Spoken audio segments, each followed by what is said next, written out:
तो देखिए बच्चों, यहाँ पे हम लोग फिजिक्स का सैंपल पेपर 2024 का सॉल्व कर रहे हैं, ठीक है। और इस सैंपल पेपर में क्लास 12 के लिए यहाँ पे मैं लाया हूँ क्वेश्चन नंबर 25, 26 और 27 और 28। इस वीडियो में हम लोग 25 से 28 तक के सारे क्वेश्चन करने वाले हैं, ठीक है। तो तैयार हो जाइए, हमारे साथ जुड़ जाइए बच्चों। तो चलिए इस कड़ी में हम अपना अगला क्वेश्चन सॉल्व करते हैं। A wire of uniform cross section and resistance 4 ohm is bend in the shape of a square ABCD. Point A is connected to point P on DC by a wire AP of resistance 1 ohm. When a potential difference is applied between A and C, the points B and P are seen to be at the same potential. What is the resistance of the part DP? तो देखिए बच्चों, इस question में हमको दिया है कि एक वायर है ABCD, ठीक है, और इस पूरे वायर का जो रेजिस्टेंस है वो 4 ohm है, ठीक है। मतलब रेजिस्टेंस ऑफ ABCD ये पूरे वायर का कितना है, 4 ohm।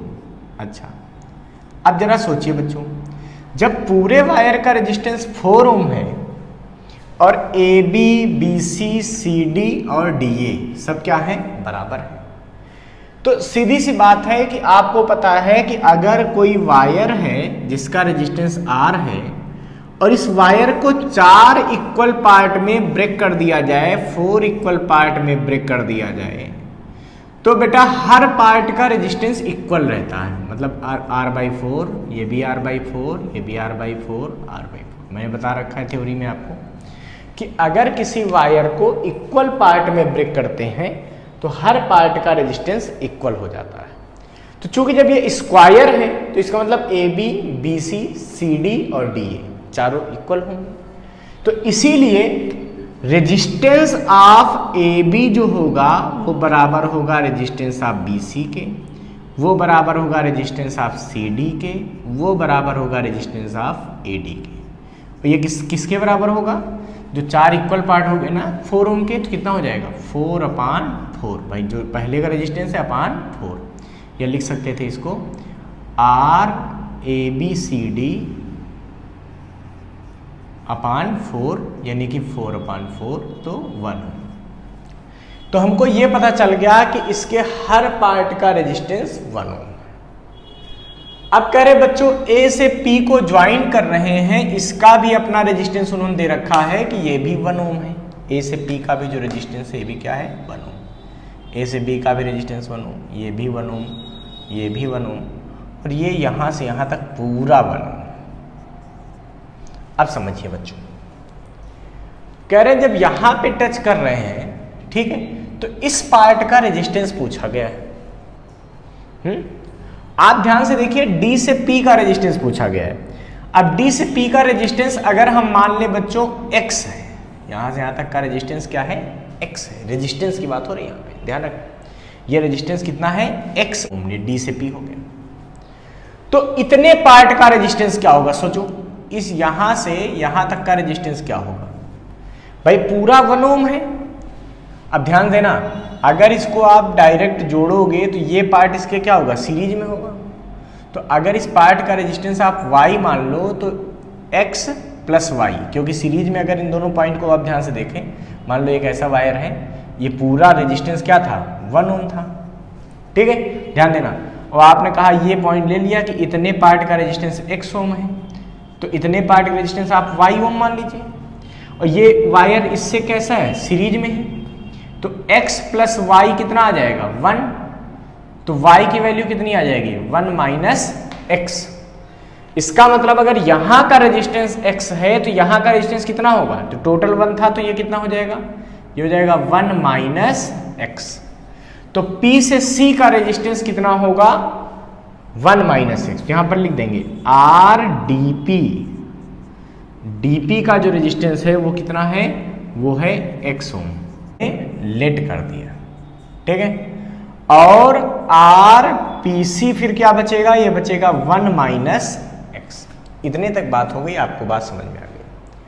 अब बच्चों क्या कह रहे हैं, कह रहे हैं अगर हम ए और सी के बीच कोई पोटेंशियल डिफरेंस लगा दें, ए और सी के बीच क्या करें, पोटेंशियल डिफरेंस लगा दें, तो कह रहे हैं बी और पी सेम पोटेंशियल पर होते हैं। जैसे यहां पे बैटरी लगा दी जाए तो बी और पी क्या होंगे, सेम पोटेंशियल पर होंगे। बच्चों सेम पोटेंशियल पे याद करो कहां पे कुछ होता था, व्हीटस्टोन ब्रिज में, है ना। जब बैलेंस्ड व्हीटस्टोन होता था तो उसके ये वाले कॉर्नर जो होते थे वो सेम पोटेंशियल पर होते थे। इसका मतलब इस डायग्राम को अगर मैं रीअरेंज करूं, इस पॉइंट को ए को मैं यहां बना लूं, तो मुझे दिखेगा कि ए से एक रेजिस्टेंस ऐसा ये जाएगा बी पॉइंट पे, एक रेजिस्टेंस ऐसा आएगा ये जाएगा कहाँ, बी से सी पे जाएगा। इधर नीचे ए से दो रेजिस्टेंस निकलेंगे, एक ऐसा ये निकलेगा, ठीक, जो कहाँ गया है, डी पे गया है, और साथ में पी पे भी गया है।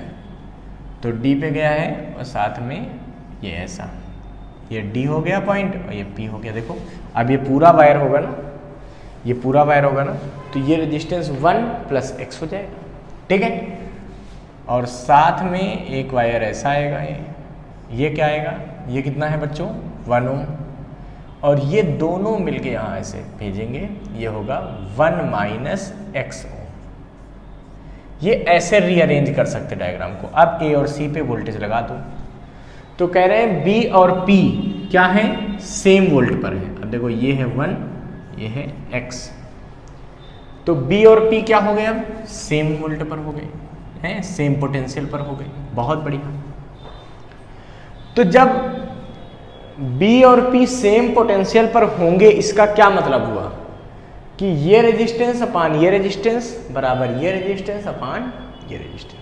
व्हीटस्टोन ब्रिज में ऐसा होता है ना, यहाँ का रेजिस्टेंस प्लस यहाँ अपान यहाँ का रेजिस्टेंस बराबर यहाँ का रेजिस्टेंस अपान यहाँ का।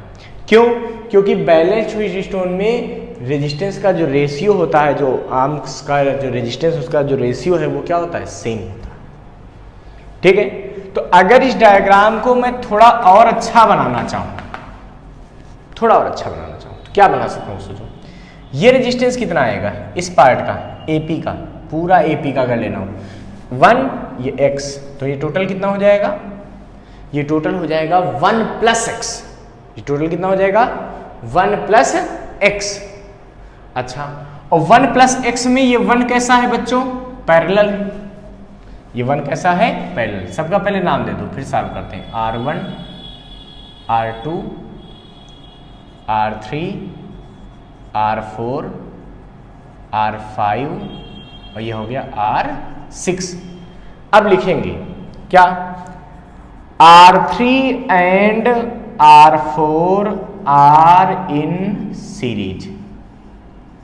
R3 और R4 क्या है, सीरीज में है, तो R' बराबर आ जाएगा R3 + R4 यानी कि 1 + x, ठीक है। और जो R' आया है, जो इन दोनों का टोटल आया है, ये इसके साथ कैसा है बच्चों, पैरेलल में। मतलब R' and R5 are in parallel. जब पैरेलल में तो क्या आएगा, 1/r', इन दोनों का इक्विवेलेंट बराबर 1/r' + 1/r5।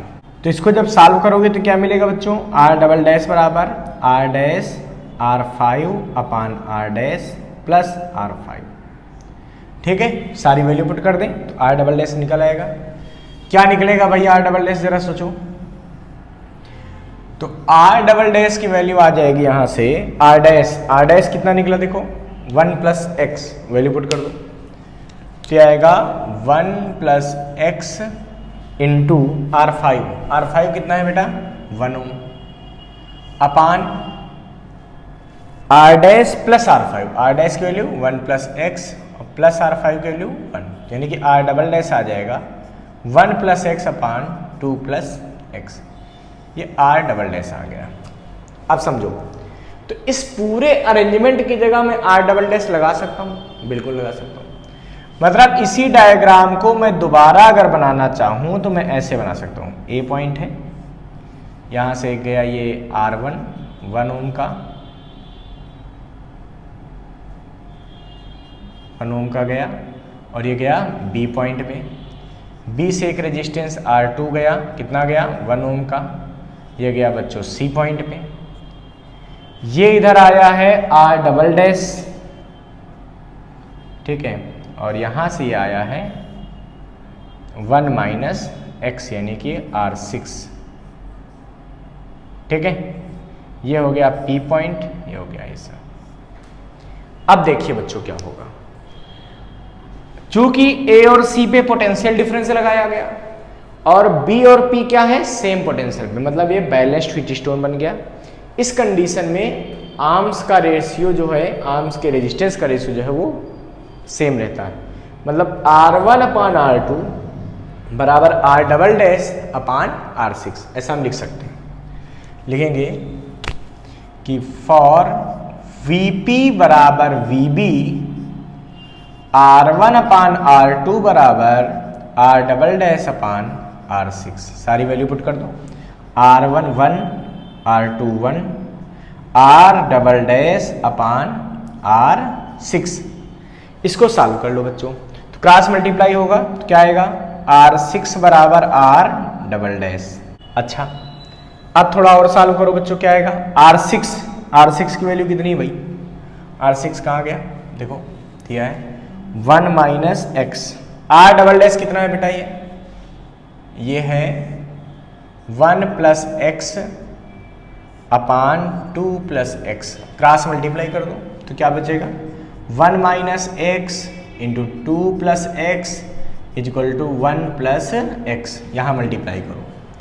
अब ब्रैकेट के अंदर इसमें मल्टीप्लाई करोगे क्या मिलेगा बच्चों, 2 minus 2x plus x minus x square. क्या किया, 2 उठा के सब में मल्टीप्लाई, फिर x उठा के सब में मल्टीप्लाई, याद किया ना, देखो 2 उठाया तो क्या है 2 माइनस 2x, फिर x को उठाया x की जगह into 1 x into x square, ठीक है, बराबर 1 प्लस एक्स।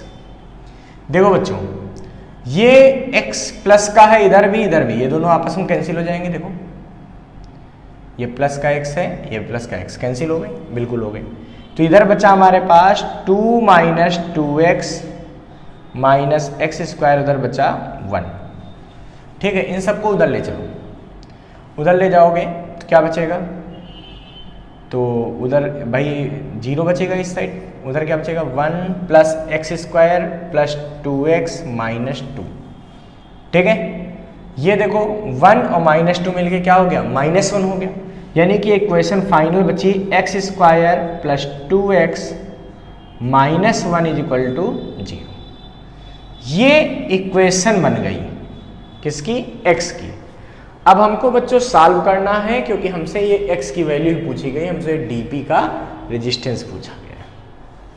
तो भाई कैसे सॉल्व कर सकते हैं, हमको पता है इसको सॉल्व करने के लिए हम श्रीधराचार्य फार्मूला लगाएंगे। क्या लगाएंगे, श्रीधराचार्य फार्मूला। क्या होता था याद करो, माइनस b, तो माइनस का 2, b की जगह क्या है 2, प्लस माइनस रूट में b स्क्वायर, तो 2 का स्क्वायर यानी कि 4, माइनस 4a की जगह क्या है 1 और इंटू c की जगह क्या है -1। ये पता है ना, श्रीधराचार्य फार्मूला याद है कि नहीं याद है, याद है, वही यूज कर रहे हैं, ठीक है। अपान में क्या होता था बच्चों, अपान में होता था 2 इंटू a की जगह यहाँ पे क्या है 1, 2 इंटू 1।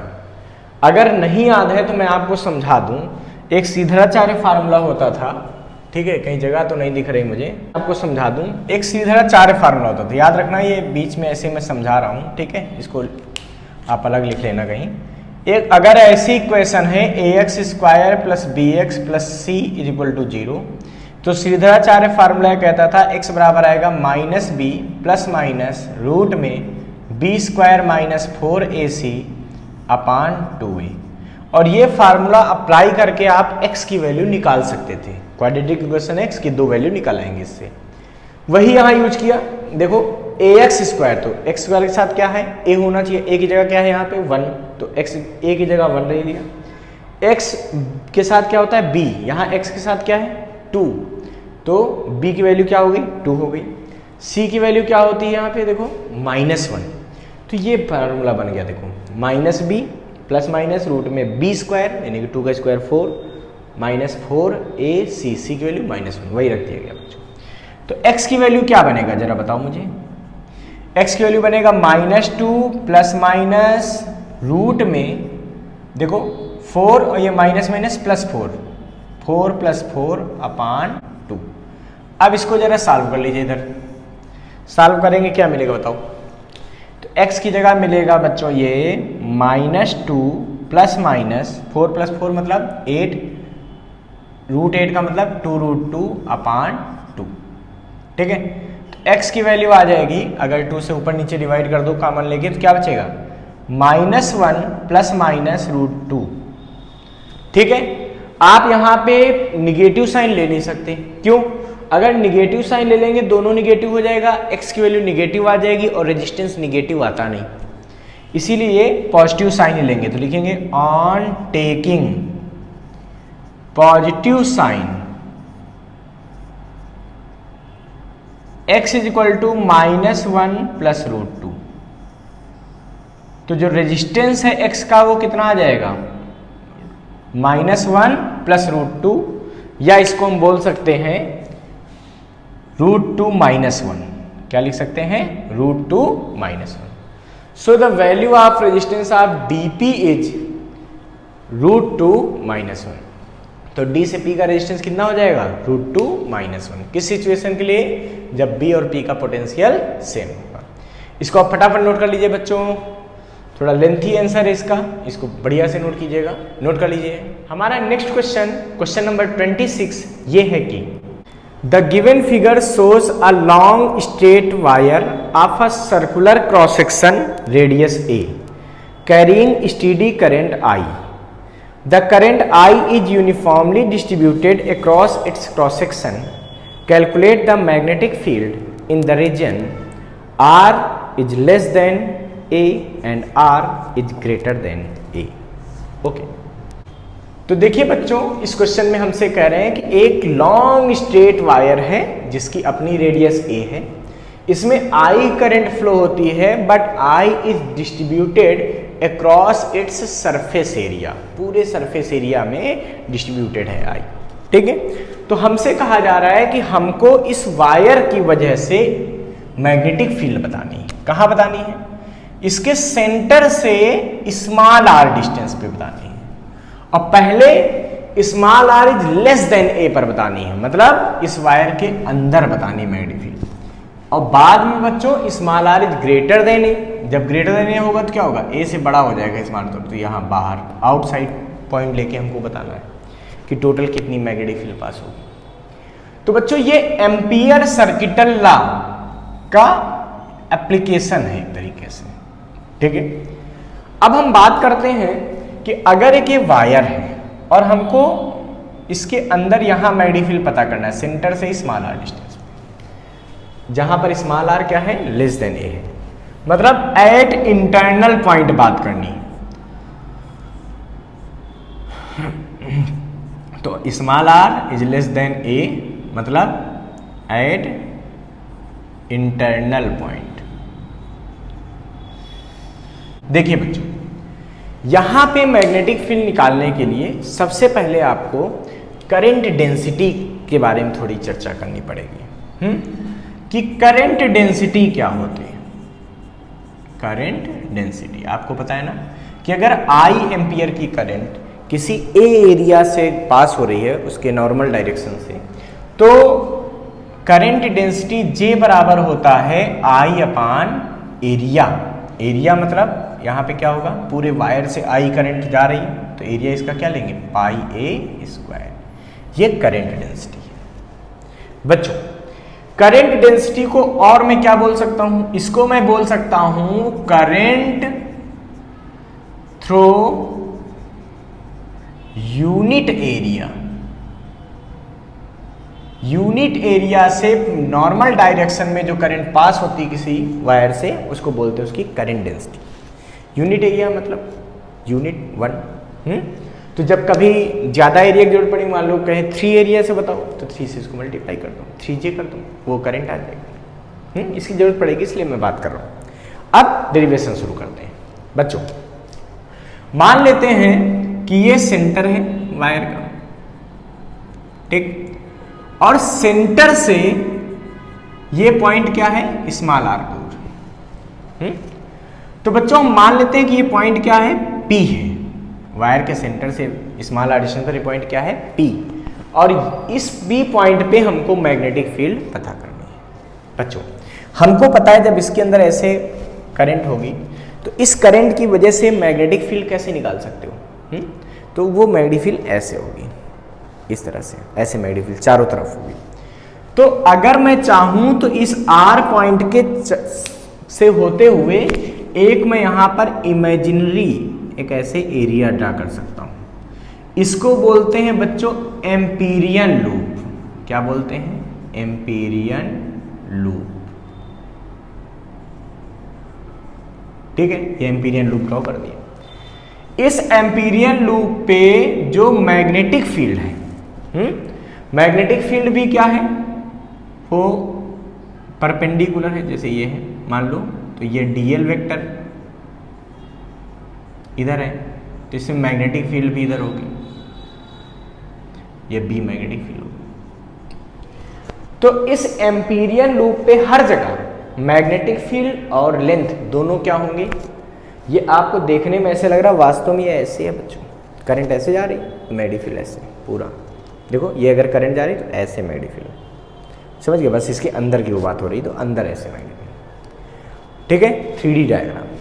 तो ये ऐसा हो गया। तो B और DL क्या होंगे, सेम डायरेक्शन में होंगे। तो यहाँ पर लिखेंगे, पहले हम क्या करेंगे, इस पे एम्पियर सर्किट लॉ का यूज करेंगे। इस एम्पीरियन लूप पे क्या आएगा भाई, लिखेंगे यहाँ पे फ्रॉम एम्पियर सर्किटल लॉ। तो एम्पियर सर्किटल लॉ क्या कहता था बच्चों, बताओ। वो कहता था line integral of magnetic field, मतलब B डॉट DL का integration is equal to mu naught times of total current threading from it, threading from the loop. कितना लूप के अंदर से करंट पास हो रही उसको म्यू नॉट टाइम्स कर दो। म्यू नॉट क्या है, mu naught permeability of free space है। म्यू नॉट क्या है, permeability of the free space. तो म्यू नॉट है यहां पे परमिबिलिटी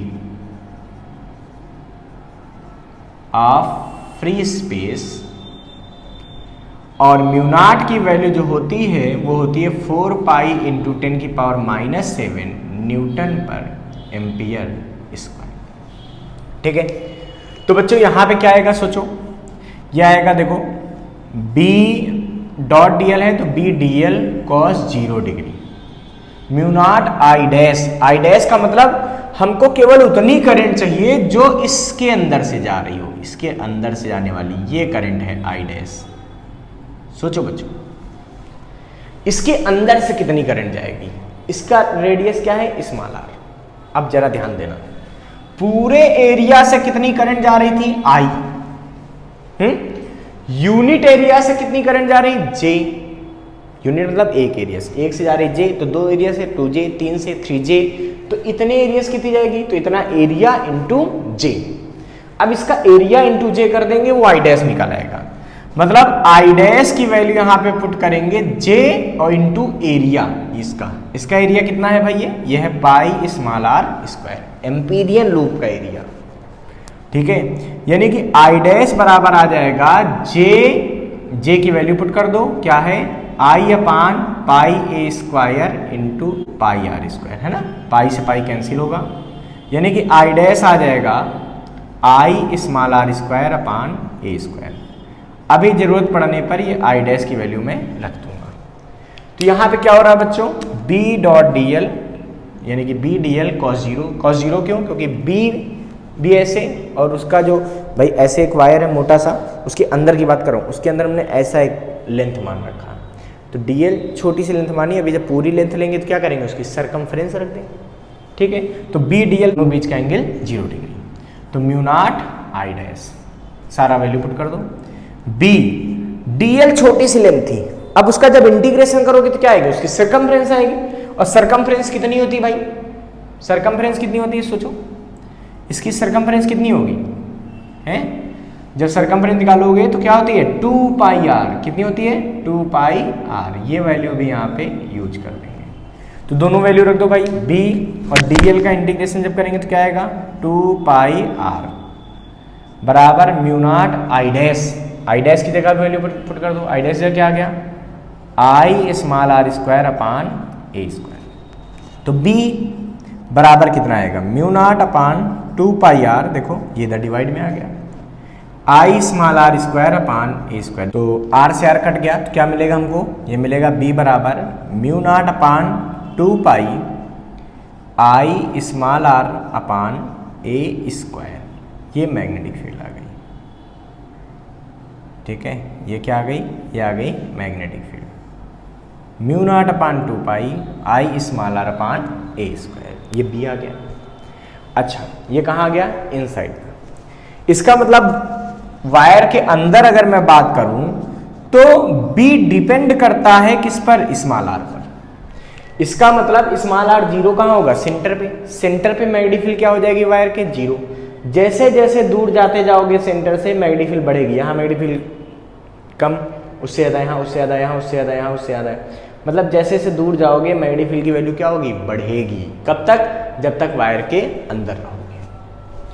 अब बच्चों हमको मैग्नेटिक फील्ड बतानी है at R is greater than, मतलब इस वायर से बाहर। तो यहाँ फिर बात कर लेते हैं, यहाँ पर लिख देंगे, क्या लिखेंगे, फॉर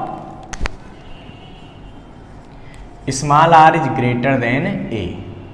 मतलब हम एक्सटर्नल पॉइंट की बात करने जा रहे हैं। किसकी बात कर रहे हैं, एक्सटर्नल पॉइंट। अब हम मान लेते हैं कि इस वायर के बाहर यहां कोई हमने पॉइंट मान लिया, मान लिया पी डैश पॉइंट मान लिया। हमको यहां मैग्नेटिक फील्ड चाहिए, जो कि यहां से फिर से वही बात है, हम मान लेते हैं स्मॉल आर डिस्टेंस पे। बट अब स्मॉल आर की वैल्यू क्या है, ए से बड़ी है, मतलब उसकी रेडियस से बड़ी है, मतलब बाहर है पॉइंट। तो इसके लिए फिर क्या करेंगे बच्चों, फिर से यहाँ एम्पियर लूप एक ड्रा करेंगे। अब एम्पिरियन लूप ऐसा बनेगा जिसकी रेडियस ए होगी ना। अब फिर वही बात है कि ये इसका एम्पिरियन लूप होगा, एम्पिरियन लूप आउटसाइड वाले पॉइंट के, ठीक है। अब लिखेंगे फ्रॉम एम्पियर सर्किटल ला। यहां लूप पे बात करो, देखो मैग्नेटिक फील्ड इधर, तो इसकी वजह से जो ये जो करंट है वो इधर है। देखो जो करंट है वायर में वो इधर, करंट इधर होगी। जब करंट इधर है इधर तो क्या होगा, ऐसे बनता ना, ये क्रॉस, ये ऐसे, ये मैग्नेटिक फील्ड, ये मैग्नेटिक फील्ड बनेगी। समझ गए, जब करंट इधर तो मैग्नेटिक फील्ड ऐसे होगी। जब ये मैग्नेटिक फील्ड है तो यहां पे अगर हम बात करें तो हम मान लेते हैं कि भाई ये डीएल लेंथ है, तो मैग्नेटिक फील्ड भी तो ऐसे बनेगी, ये डी बी बनेगी। कहां पर, तो पी डैश पॉइंट पे भी अगर तुम देखोगे तो डीएल और बी दोनों क्या होंगे, सेम डायरेक्शन में होंगे। देखो डीएल इधर ऐसे, तो मैग्नेटिक फील्ड भी ऐसे इसी डायरेक्शन में। तो मैग्नेटिक फील्ड और डीएल क्या होंगे, सेम डायरेक्शन, मतलब उनके बीच का एंगल 0 डिग्री। अब एम्पियर सर्किटल लॉ क्या कहता है, ये कहता है बी डॉट डी एल है बराबर म्यू नॉट आई। मतलब line integral of magnetic field around a close loop is equal to mu naught times of total current threading from the loop. तो ये बी डॉट डी एल हो गया। इसको solve कर लो तो क्या आएगा बच्चों, ये आएगा B D L cos 0 degree बराबर म्यू नॉट आई। ठीक है, अब सोचो dl जब इसका इंटीग्रेशन करोगे तो कितना मिलेगा, इसकी पूरी लेंथ मिलेगी। पूरी लेंथ क्या होती है, सरकमफ्रेंस 2 पाई r। अच्छा तो ये बनेगा b into 2 pi r is equal to mu naught I. Total current से इसके अंदर जा रही ना आई, वही ले ली गई। तो b बराबर क्या बचेगा यहाँ से, ये बचेगा mu naught upon 2 pi I upon R. ये नेट मैग्नेटिक फील्ड हो गई एट आउटसाइड पॉइंट। इसका मतलब मैं देख रहा हूं कि जब वायर के बाहर बात की जाएगी तो B डिपेंड करेगा 1/r पर। B क्या कैसे डिपेंड करेगा? 1/r पर। अब जैसे जैसे डिस्टेंस बढ़ेगी मैग्नेटिक फील्ड घटती जाएगी। देखो वायर के सेंटर मैग्नेटिक फील्ड 0 थी, यहां से देखो स्मॉल r 0 तो मैग्नेटिक फील्ड 0, सेंटर पे 0। जैसे जैसे मैग्नेटिक सेंटर से आगे बढ़ोगे मैग्नेटिक फील्ड बढ़ेगी बढ़ेगी बढ़ेगी, यहाँ मैक्सिमम होगी। इसके आगे जाने पर क्या होगी? घटेगी, 1/r पे डिपेंड कर रहा। तो अगर इसका ग्राफ बनाना हो, वेरिएशन दिखाना हो तो हम कैसे दिखा सकते हैं बच्चों? वेरिएशन ऐसे दिखाया जाएगा। देखो ये छोटी सी जगह मैं दिखा रहा हूँ, आप लोग इसको बढ़िया से बना लीजिएगा। ये B इधर, R इधर, ठीक है। तो मैग्नेटिक फील्ड पहले ऐसे लीनियरली बढ़ेगी, क्यों? B is proportional to R। कब तक? जब तक वायर के अंदर है। उसके बाद फिर क्या होगी? फिर ये ऐसे चली जाएगी, ठीक है। और ये इन्फिनिटी पे इस लाइन कहीं मिलेगी, जब ऐसे जाएगी ये ऐसे। तो यहाँ पे क्या हुआ? इस जगह ये हो गया स्मॉल r बराबर E, यहाँ पे रेडियस के बराबर हो गया है ना। उसके आगे जाने पर फिर घटने लगेगी। तो ये हमारा वेरिएशन हो गया B का स्मॉल r के साथ। पहले स्ट्रेट लाइन में बढ़ेगी, फिर उसके बाद घटना शुरू हो जाएगी। तो ये वेरिएशन हो गया। इसको फटाफट नोट कर लीजिए बच्चों। तो देखिए बच्चों, सैंपल पेपर का क्वेश्चन नंबर 28 सॉल्व करते हैं। क्वेश्चन नंबर 28 ये है कि define mutual inductance and right it's SI unit. B, two circular loops, one of small radius small r and other of radius capital R, such that capital R is greater than small r are placed coaxially with centers coinciding. Obtain the mutual inductance of the arrangement. तो देखिए बच्चों, mutual inductance है ना, हमको पता है ना कि अगर एक कॉइल में करंट में चेंज किया जाता है, जैसे कोई कॉइल है मान लो ये, ठीक, इसको ऐसे हम इसमें यहाँ पे ऐसे इसको कनेक्ट किया है रिहोस्टेड में, ठीक है, ये कॉइल है और इसके पास में ये दूसरी कॉइल रख दी गई। तो ये देखा गया कि अगर पहली वाली कॉइल में करंट में चेंज करते हैं, जैसे यहाँ पे मान लो ये ऐसे करंट फ्लो हो रही है, ऐसे हो रही। सपोज करो इसमें इलेक्ट्रिक करंट हम कहते हैं कि इंक्रीज हो रही हो, मतलब ये इधर शिफ्ट हो रहा हो, तो आई क्या हो रही होगी? इंक्रीज हो रही होगी, बढ़ रही होगी। अच्छा, तो जब आई इंक्रीज करेगी तो ये देखा गया कि इसके पास में जो कॉइल रखी है उसमें अपने आप इसके अपोजिट डायरेक्शन में करंट फ्लो हो जाएगी, और जब करंट डिक्रीज करेगी तो उसी की डायरेक्शन में फ्लो हो जाएगी। ये जो अपने आप करंट फ्लो होती है इसको बोलते हैं इंड्यूस्ड करंट। इसको क्या बोलते हैं? Induced current. और इस प्रोसेस को बोलते हैं म्यूचुअल इंडक्शन। इसको क्या बोलते हैं बच्चों? म्यूचुअल इंडक्शन, ठीक है। इस कॉइल मान लो ये करंट I1 थी, यहाँ पे ये करंट I2 प्रोड्यूस हुई, तो ये कहलाता है म्यूचुअल इंडक्शन। अच्छा, अब म्यूचुअल इंडक्टेंस क्या होता है? तो म्यूचुअल इंडक्टेंस की वैल्यू कैसे निकालते हैं? तो ये जब इसको सॉल्व करते हैं तो m बराबर आता है माइनस, तो आता है E2 अपान डेल्टा I1 अपान डेल्टा t।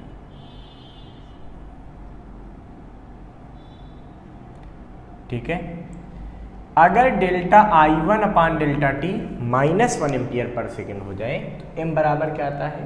E, मतलब E वो भी किसमें? सेकेंडरी कॉइल में। तो क्या होता है? If rate of change of current in primary coil, पहले वाली कॉइल में जिसमें कनेक्ट था सोर्स, इसमें rate of change of current 1 ampere per second है, तो जो सेकेंडरी कॉइल है इसमें जो इंड्यूस्ड ईएमएफ है ये म्यूचुअल इंडक्टेंस के बराबर होता है। तो if rate of change of current in primary coil is 1 ampere per second, then the value of induced EMF in the secondary coil is equal to the mutual inductance. ये हमारी definition हो गई बच्चों। इसके बाद बात आती है कि हमसे पूछा गया इसकी SI यूनिट क्या होगी? SI unit. तो बेटा म्यूचुअल इंडक्टेंस की एसआई यूनिट होती है हेनरी। क्या होती है? अच्छा, तो ये होती है भैया हेनरी, बहुत बढ़िया। तो इसकी एसआई यूनिट क्या होती है? हेनरी होती है। और भी बहुत सारी यूनिट होती हैं, ठीक है। इसकी एक यूनिट वोल्ट इंटू सेकेंड अपान एम्पियर होती है, ठीक है। ये देख लो, वोल्ट इंटू सेकेंड अपान एम्पियर हो जाएगी, बिल्कुल ठीक है। एक और यूनिट होती है वेबर पर एम्पियर, ये भी लिखी जाती है, बट यहाँ पे हेनरी मानी जाएगी क्योंकि एसआई यूनिट पूछी गई, बाकी ये सब और भी यूनिट है, ठीक है। अब देखिए बच्चों, हमसे कहा गया इसका सेकेंड पार्ट। सेकेंड पार्ट क्या कहा गया? सेकेंड पार्ट ये कहा गया है कि दो कोएक्सियल लूप हैं, ठीक है। यानी कि अब हम लोग लिखेंगे mutual inductance between two coaxial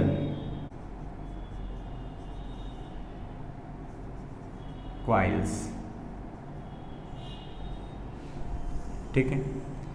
ये देखिए बच्चों क्या कह रहे हैं, इसमें कह रहे हैं कि दो कोएक्सियल कॉइल हैं, एक ये और एक ये, ठीक है। एक ये बड़ी है और एक बहुत छोटी है।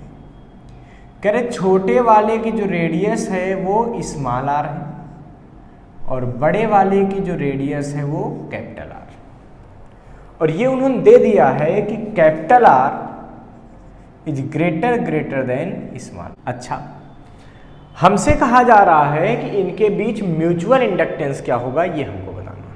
तो बच्चों हम मान लेते हैं इस कैपिटल आर रेडियस वाली कॉइल में I1 करंट फ्लो करते हैं। कितनी करंट फ्लो करते हैं? I1, इसको प्राइमरी मान लें, ठीक। तो इस I1 करंट की वजह से इसके सेंटर पे मैग्नेटिक फील्ड कितनी होगी, ये हम निकालेंगे। हम यहाँ म्यूचुअल इंडक्टेंस के लिए कौन सा फार्मूला यूज करेंगे? तो म्यूचुअल इंडक्टेंस का एक ये भी फार्मूला होता है, क्या होता है? N2∅2 अपान I1, ये यूज करेंगे। यानी कि इस कॉइल में करंट फ्लो करेंगे और इसकी वजह से इसका फ्लक्स निकालेंगे और बस यहाँ फार्मूले में रख देंगे, क्योंकि यहाँ जो फ्लक्स निकलेगा वो ∅2 निकलेगा। ये दूसरी कॉइल है, ठीक है। ये पहली कॉइल प्राइमरी मान ली, ये सेकेंडरी है 2 है, इसमें सब कुछ 2 चलेगा, ठीक है। करंट I2, इसका फ्लक्स ∅2, इस टाइप से। तो देखो I1 करंट की वजह से इसके सेंटर O पर पहले हम मैग्नेटिक फील्ड निकालेंगे, तो लिखेंगे क्या? Magnetic field intensity,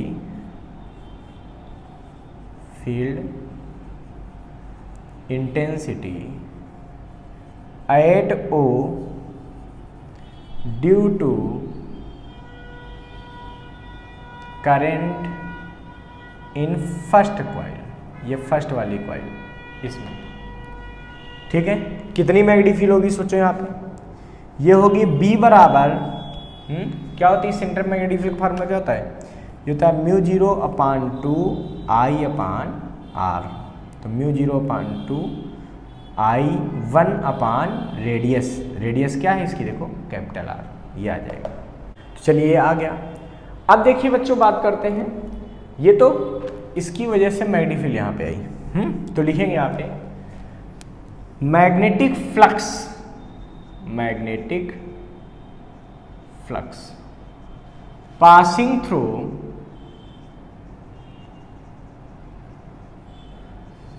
to coil, मतलब सेकेंड कॉइल। सेकेंड कॉइल से कितना फ्लक्स पास होगा? तो इसकी तो रेडियस बहुत कम है, तो मान लेंगे जो सेंटर मैग्नेटिक फील्ड वही यहाँ हर जगह होगी। तो फ्लक्स का फार्मूला क्या होता है? B/A। तो मैग्नेटिक फील्ड इसकी वाली लेंगे, एरिया अपना इसका लेंगे, इसका एरिया क्या होगा? πr²। तो यानी कि ये आ जाएगा ∅2 बराबर, ठीक है, B1 मैग्नेटिक फील्ड पहले वाले की, और इस एरिया इसका लेंगे, इसका एरिया क्या आएगा? πr²। A2 मतलब दूसरी कॉइल का एरिया भी रख दो। तो B1 कितना है? μ0/2 I1/R total radius into πr²। ये आ गया ∅2, ये क्या आ गया? ∅2 आ गया।